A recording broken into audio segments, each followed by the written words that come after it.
Arnel Morissette pose la question « Comment un élu peut concrètement s'opposer à la ligne de parti s'il croit foncièrement dans lui que c'est pas la bonne option? » D'abord, ça, j'en parle dans mon livre, la ligne de parti, faut arrêter là, de la mettre trop grosse. Que je trouve qu'on y fait trop de place par rapport à ce que c'est dans la discussion à l'intérieur d'une formation politique. Il y en a. En tout cas, moi, je vais parler pour mon expérience. J'ai été députée au Parti québécois. Parfois, il y a eu des positions exprimées à l'époque. Mon PQ, c'était Jean-François Lisée qui était chef. Puis moi, j'étais porte-parole en immigration. J'étais la responsable. Des déclarations avec lesquelles j'étais pas tant à l'aise du chef. Mais après ça, moi, j'avais l'occasion d'aller devant les médias et d'essayer de recadrer. Mettre la porte dans le tube. Recadrer le message. Ouais, c'est ça. Je veux dire, les caucus étaient animés. Les caucus, ça, c'est les rencontres, justement, entre les élus, entre les députés. Il y avait des vrais débats, là. Tu pouvais exprimer ton opinion. Puis, je veux dire, il y avait de la place là, pour des discussions qui étaient parfois ardues.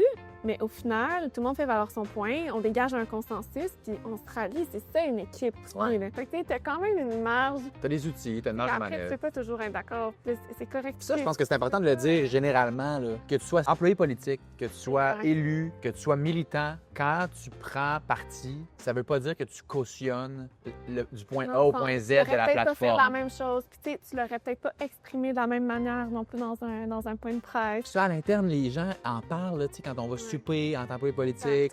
Oui, ça fait jaser de comme, hey, moi, est-ce que je suis d'accord avec ce que le parti a annoncé aujourd'hui? Bien, en grande partie, mais j'aurais peut-être fait telle affaire différemment. Exact. C'est correct qu'il y ait des nuances aussi, comme je te dis. Si tout le monde cherchait à faire exactement son truc de sa façon, il n'y aurait pas non plus vraiment de cohérence. Imagine, hein, parce que quand tu es dans une équipe, tu vas dire, OK, ben oui, toi, tu as ce projet-là qui est super prioritaire, mais dans l'autre, il y en a un plus prioritaire, puis là, on va jaser pour trouver c'est lequel le plus prioritaire. Mais si tu n'as pas de cohérence d'équipe, tu vas juste dire, tu vas tenir ton but, tu vas dire, ah non, c'est le mien. C'est juste le mien qui compte, puis c'est juste le mien qui compte, c'est juste le mien qui compte. Et t'arrives un peu à un cul-de-sac. C'est peut-être pas la position de départ, c'est peut-être pas ta position, mais tout le monde réussit à mettre de l'eau dans son vin. Et puis, c'est un peu ça, la vie aussi. Là, faut...